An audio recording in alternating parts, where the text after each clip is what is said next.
കഴിഞ്ഞ ആഴ്ച അവസാനം അന്താരാഷ്ട്ര മാർക്കറ്റിൽ ഔൺസിന് $3,355 പരിധിയിലായിരുന്ന സ്വർണ്ണവില ഈ ആഴ്ചയുടെ തുടക്കത്തിൽ $3,350 പരിധിയിൽ എത്തി നിൽക്കുമ്പോൾ വരുമാഴ്ചയിലെ സ്വർണ്ണ വിപണിയുടെ നീക്കത്തെക്കുറിച്ചുള്ള വിദേശ അനലിസ്റ്റുകളുടെ ഗോൾഡ് സർവേ റിപ്പോർട്ടും നിഗമനങ്ങളും സ്വർണ്ണവിലയ്ക്ക് ശേഷം ചേർത്തിട്ടുണ്ട്. ചൊവ്വാഴ്ച Federal Reserve chairman Powell speech, ബുധനാഴ്ച എക്സിസ്റ്റിംഗ് ഹോം സെയിൽസ്, വ്യാഴാഴ്ച initial jobless claims and US PMI data, വെള്ളിയാഴ്ച ഡ്യൂറബിൾ ഗുഡ്സ് ഓർഡേഴ്സ് എന്നിവയാണ് വരുമാഴ്ചയിൽ വരാനിരിക്കുന്ന ഡാറ്റകളിൽ ചിലത്.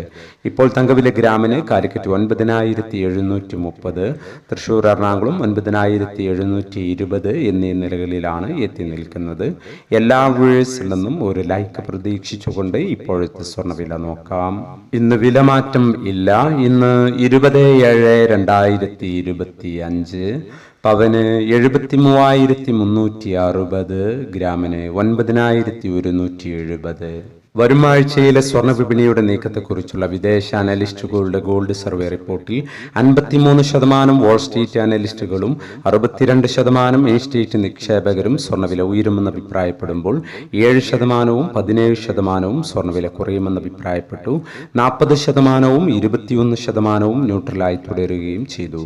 വന്നിട്ടുള്ള ഗോൾഡ് സർവേ റിപ്പോർട്ട് വിലയിരുത്തുമ്പോൾ ഇരു അനലിസ്റ്റ് സംഘങ്ങളും വരുമാഴ്ചയിൽ സ്വർണ്ണവില ഉയരുമെന്നാണ് അഭിപ്രായപ്പെടുന്നത്. എൻ്റെ ശബ്ദം ശ്രവിച്ച നിങ്ങൾക്ക് നന്ദി. Thank you for watching.